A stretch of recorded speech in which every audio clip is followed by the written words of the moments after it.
Hi, this is Jimmy from Buckley Ward, and you're listening to Torrent This with Dando. Welcome back to Torrent This with Dando on 94.7 The Pulse, and now I'm joined on the line by the frontman of a Melbourne band who have recently released their new album, So Pretend.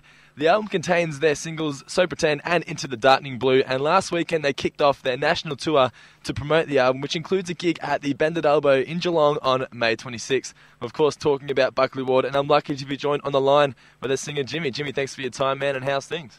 Yeah, good, mate. Thanks for the call. No worries, man. What's the day brought you so far? Not a lot, just at work, you know. The rock star lifestyle is just pretty good. So working, you know. What are we working on? I work at the bureau. Oh, that doesn't sound too exciting. No, it's not. I know a lot of people who play music who have really boring day jobs. So. Yeah, no, I'm usually working in an office with a suit. Yeah. How'd the Edinburgh Castle gig go last week?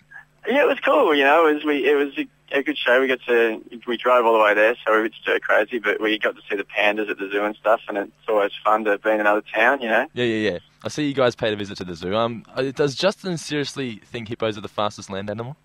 Well, he can't. Yeah. Well, I don't think he quality controlled the comment before it came out. Yeah. Ren was very quick to put it on Facebook. He said something. We saw them first, and he was like, "I'm pretty sure they're like the fastest animal on land." And yeah, it made us laugh a lot. And yeah. We put it on Facebook, and he was like, "Oh, you bastards!" Yeah. It's a dumb thing to say. It's a dumb thing to say. So you know, he asked for it.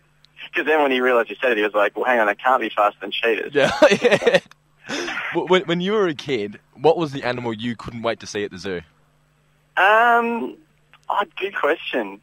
I think the monkeys, the Siamese, whatever they're called, the ones with the howler monkeys. Yeah, who doesn't love the monkeys, man? They're fantastic. I love the gorillas too. They're actually like people. Yeah. You can stare at them for hours and you're sort of just like, it feels pretty weird. Yeah. It was like that in Adelaide. They got a lot of monkeys there. It was cool. Well, like in the streets, like the people, you mean, yeah? No, yeah, well, exactly. The Adelaideans, yeah, not as quite as evolved as us. Yeah. How they're all different. How do support gigs for Tinsborough go? Yeah, great. They're lovely guys. They drive around everywhere. We were whinging because we went to Adelaide in a van. Yeah. and that was pretty horrible. But they drive around everywhere in a Magna, 5 of them, in a Magna wagon. I know. They put us in our place. We were like, wow, we have it. You know, we're palatial, basically. If you want to get in Matt's good books, give him a packet of cool fruits. He loves them. Oh, really? They're so lovely. They're all lovely. You say that about everyone. You're never going to say that a band was like assholes, but yeah, particularly nice. They really were. Who's been the worst band to tour with? Oh, no comment. There was a band that we played with in Melbourne. I'm not going to say who they were, but they're kind of big overseas and they're not so big. You can work it out. We haven't done that many support shows. Yeah. And our bass player went to get it was at the corner. He went to get some water out of the fridge, and the guy, one of the guitarists, was like, "Ooh, sorry, dude, but that's actually like our water." So really. Yeah, I'm not kidding. And he was like, "Oh, sorry." And they're like, "Yeah, you know, like it's fine, just take it, but you know, just for future reference, that's our water." I know who you're talking about too. Really? I can work it out. I won't name drop. Don't worry. No, but yeah, we were pretty amazed. We were like, "Wow, you guys are jerks." That's It's like you realise there's a tap there for free water. I'm like, who cares? Well, I didn't think that like if we were stealing a bottle of Jameson or something, I'd probably get it. But you know, like we're talking about a bottle of Mount Franklin. That's probably not that. And they're not going to... There was like 30 in there. Oh, I know. How much water are you guys drinking? Is it refreshing to be headlining this tour as opposed to supporting? It's definitely nerve-wracking. Yep. I don't know. It's a lot harder. There's a lot more pressure. Support's just so much fun because you can kind of rock up, play, then get drunk or whatever. Yeah. And you don't have to worry about how the gig goes because, I mean, you do for yourselves, but in general. Yeah. Whereas with your own shows, I mean, we haven't played that much in other states, so it's pretty nerve-wracking rocking up and, you know, trying to get people there, and it's great. Like, it's a lot more rewarding, but it's a lot more work. So yeah, because people are there to see you. Yeah, hypothetically. Yeah. They just accidentally walked in and they're like, what the hell's going on? And they can't get out. Yeah. Exactly. Tend to lock the doors. It's a one-way thing, so it's genius. Don't leave. It's genius. Yeah. I noticed you've already made everyone aware that Geelong is the shittest place you'll be playing on this tour. When? In an interview I read it. They're like, oh, we're ending the tour in Geelong because it's the shittest place. Oh, yeah, no, yeah. I don't know. I might have written that. We grew up in Geelong. Yeah, I know. I was going to say, you know firsthand what Geelong's like. And we're playing at the Nash too. Really? Yeah, not Bended. I don't know where that came from. It must have, because I think I don't know what happened. There was something about the Bended somewhere, and then I must have got out that was it. You're you're in Forte magazine plugged as the Bended. Ooh. But I should probably, let our passes know. That's in there. Yeah. Which school did you go to in Geelong? I went to Geelong College. Oh, okay. What social group were you in? Oh, interesting question. I don't know what to call one. Yeah? The band dogs, maybe? Yeah. Are you happy or sad that you missed out on having things like Facebook and Wikipedia when you were at school? I was a pretty early adopter of MySpace, I guess. I don't know. I don't know. I've friends, many kids are just so, like, friends of mine who have really little brothers and sisters, they have, 1,500 friends on Facebook and stuff, and I just can't get my head around it. It's so connected to school. Like, it's a totally different, I don't know. And it's like, remember back in the day when you had to use Encarta Encyclopedia? You couldn't just do a Google search? No, yeah, I remember. I remember using Alta Vista and stuff. Like, I'm a lot older than I look, and yeah, ladies, and using Alta Vista, it would take half an hour to search for something, and Googled it. It was weird, but now it's also quick, and I don't know. I try and isolate myself from it a bit. I don't like to get sucked into it. I find myself checking my Facebook all the time, but I never actually. I don't use it with my friends much. Yeah. My friends don't really use it. I'm just like, oh, that's boring, and yet I can't get off it. Yeah. It's a weird thing, though. We just, you could sort of crave. It's like voyeuristic or something. Yeah. Well, speaking of you looking good for your age, how'd you go with your birthday a couple of weeks ago? All right. Did you get many good presents? I got a cake that was a bit weird. Really? From my band, yeah. It had a funny story that they put on it. And, yeah, the ladies at the cake shop that made it were asking what it was about, and they decided not to tell them. Oh, okay. Because it was a bit wrong. But it was good. I don't know. What's the worst birthday present you've ever received? My mum got me roof racks for my 18th birthday for my car. Oh, okay. Roof racks. It was a station wagon. Yeah. Okay. Did you pretend that you were happy? No, not really. I made a comment a couple of days before because she was like, I don't know what to get you, and I said, oh, as long as it's not something stupid like roof racks. And we were sitting down on our lounge room floor, and I opened it, and it was roof racks, and she was kind of looking at me, and I remember just thinking, oh God, this is the worst day of my life. And that's how lucky I am. That's how privileged I am. The worst birthday present I ever got was roof racks. Like, how lucky is that? At least it's not like a pair of socks or something. Well, I got a present every year, Yeah. How unlucky is guy in the world, you go, oh. Now, getting to that new album, So Pretend, I know the band has gone through a change of lineup, but do you see yourself as the same songwriter you were 2 or 3 years ago with the first album? Not at all, no. No? No, completely different, I reckon. Yeah. Different approach, different, sort of into different things. I don't know, it's interesting. It's a good question, and it's funny because we were actually really toying with the idea of how we were going to approach the whole same, we've got another record thing, because it's really not the same at all. Yep. The line-up's not the same. I mean, it's 60% the same, but not, two people are different, and the songwriting is different, and the approach is different, and everything. So it's kind of like, what do you just say, let's change the name and start from scratch, or because, I don't know, it was interesting, but no, completely different. We took the 2.5 Men approach, kept the same name, different cast. Yeah, exactly. Exactly, different car. Yeah. Now, the single So Pretend, it's received great reviews all over the board, a 10 out of 10 in some instances. Was this the kind of positive response you'd expect? Well, we paid a lot for those, so... Oh, okay then, it makes sense, yeah. Yeah, so if we sort of said, it was like $80 for an 8, and, $50 for a 10, and we're like, we'll just put that in there. Yeah. Now, when getting feedback from your friends and family, do you find that they're honest and will tell you of something shit, or do they just always tell you that you're amazing? Depends which ones you're talking about. They're pretty honest, I think. I think, really honest most of the time. I don't think anyone's ever... It's really hard to know when someone's kind of blowing smoke up your ass. Especially if it's sort of industry people, they all tend to... I've never heard anyone say anything negative to anyone about anyone. Yeah.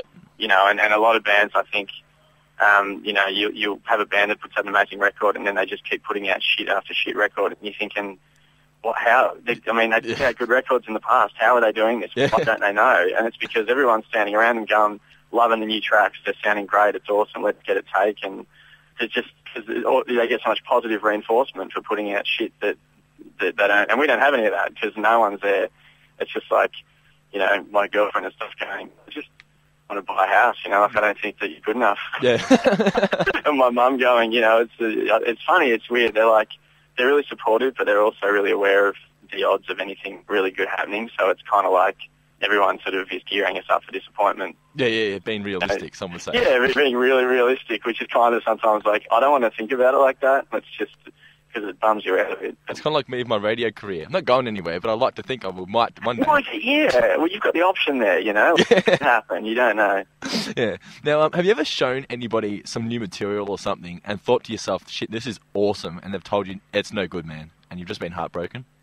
Well, it's kind of interestingly, when we're looking for a bass player, we sent, we sort of advertised for it on the sly, and I sent a bunch of people material, and I was like, at the time when I wrote it, I was like, this is shit hot, I'm really impressed with it, and I think it's fantastic. Mm-hmm. Really excited about it, and we just got crickets, No, everyone, I don't know whether people were worried that they were going to come on too strong, but no one was excited about it. They were just like, oh yeah, that's songs, Yeah.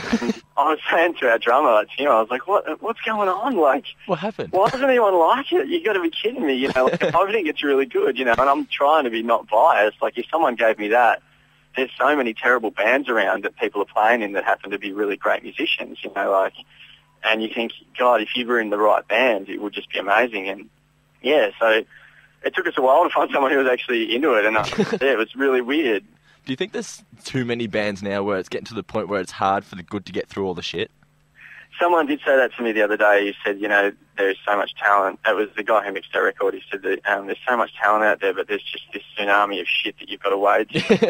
And, there's more good bands than there ever has been, but there's so many more shit bands as well. So it is kind of hard to break through the noise floor, I think. It's a lot, and I kind of feel like Australia has a very defined band escalator, with the Unearthed thing and everything for Triple J. You have this great bass level filter which just goes chomp and takes that whole, which is fantastic because, in some instances it's fantastic, in other instances it's really, really horrible because it forces everyone to go down this one approach. But I don't know, I think that, if you didn't have that sort of sort of benchmark thing, then it would be horrible. And there's some statistic there's like 7,000 bands in Melbourne or something. It's just insane. It's insane, but it's good for me though because I never run out of people to talk to. Oh no, that's amazing. Yeah. Now, getting to the new single Into the Darkening Blue, I saw the film clip for it last week. Are you a fan of zombie movies, or is it just done for shits and giggles? It's kind of, it's not that interesting, the story, but it's kind of funny. Like, we were going to do an amazing film clip with the guys who made it, and we didn't have any money, obviously. And then they sort of said, okay, well, we rehearsed in that warehouse that it was filmed in. Yep. And we got a permanent space there, and we were like, oh, we'll just do a basic film clip. And they were like, yeah, we'll just do one of those things where, like, you're playing guitars and we film you playing. Mm. And I was sitting there and I was like, no, I don't actually know any film clip that's like that I don't hate. Yeah. So I was like, oh, well, what if we put some subtle kind of dark undercurrent stuff in there, like make it a bit of a creepy warehouse, and that way it'll be like taking the piss out of the film clip idea, and we can be playing in the apocalypse or something. Mm-hmm. And then they were like, the zombie film clip.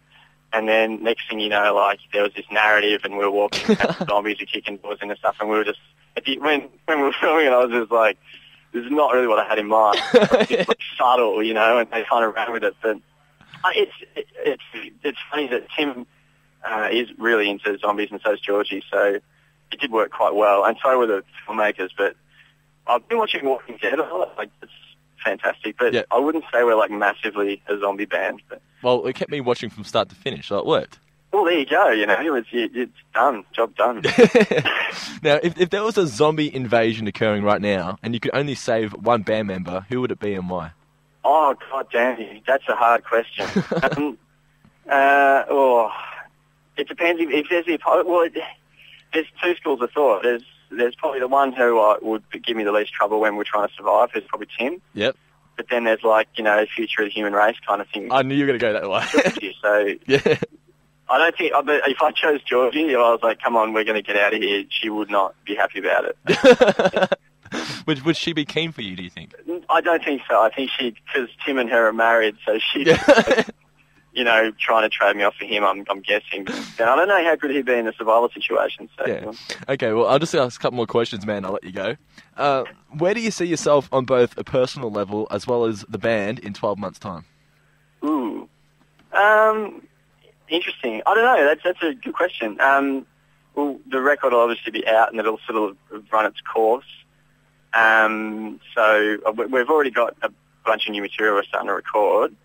And I guess the next 12 months will dictate where we're going to start that next record, like whether or not we can do it with our label or whether or not we sort of, nothing really happens and we go back to being jaded and make some weird electronic record. So I don't know, like hopefully it gets a little bit of exposure and we can start doing more touring and stuff and maybe start thinking about cutting back on our day jobs and doing it more full-time and having the opportunity to do more stuff. But if not, then we'll just keep doing what we're doing and keep making records and we'll see what happens. As long as you're having a good time. Well, yeah. But you want to get paid for it too. Getting paid would be nice. I actually had a guy in Adelaide. I know he won't be listening, but he said the other night we had CDs for selling. He's like, "How much are you selling them for?" And I said, $20. And he said, "Oh, that's too expensive." What? Yeah, and he was in an electronic band. And I said, "Oh, what do you reckon would be the right amount of money?" He said, "Oh, 15. Are you selling many?" And I was like, "Well, it's only a couple." And he said, $15. That's what you should be selling them for. And I was like, screw you, man. Like, that cost us a fortune to mix, We put so much work into it. Yeah. You're drinking a pint, which costs you $9. Yeah, I know. And you're in a band, and you're telling me that, like, all this work that we put into it is not worth 20. It might be worth 15. Like, it blew me away. I was like, oh, my God. And it's like, dude, you make electronic music. Yeah, but it's just like, what's the industry comes to where it's like there's no value placed on it anymore. It's like, oh, well, if you come and play at our venue, we'll give you $150. Or, there's so many people doing it that everyone's fighting over the scraps. But yeah. Oh, well. It's what hope. I'm not that cynical. Like, there is a lot of scope to do really well, but, Yeah. And just one last question, man. This is the question I asked to everybody. What advice do you have for all aspiring songwriters and musicians? I heard the guy from LCD Sound System get interviewed the other day, and it was really fantastic. He put out his first record when he was 35, his first LCD record, and he said, the best thing that ever happened to me was failing at the thing that I loved when I was young. And I think that, I guess, there's no time limit on it, and I think that you should spend as much time as you can getting really good at doing what you do before you put anything behind it. Like, I know so many bands who get together, record an EP, and a bunch of money on it, and they never recoup that money and they never recover from it because they haven't given it the time to progress. And if there's one thing that we've done, it's like we've done shit things shitly for years and find, get better and better and better, and then when it's time to actually put effort into something, then you've got room to move. So I would say don't go guns blazing straight off the bat and let it happen organically. Well, there you go, guys. If you haven't already, make sure you grab yourself a copy of Buckley Ward's new album, So Pretend. Check them out as they perform at The Nash, not the Bendadabo, on May 26th. And for all the latest news and info, like them on Facebook at facebook.com/Buckley Ward. Once again, Jimmy, thanks for your time, man, and good luck with the rest of the tour. Thank you very much for having me. No worries, man. Catch you later. See you, mate.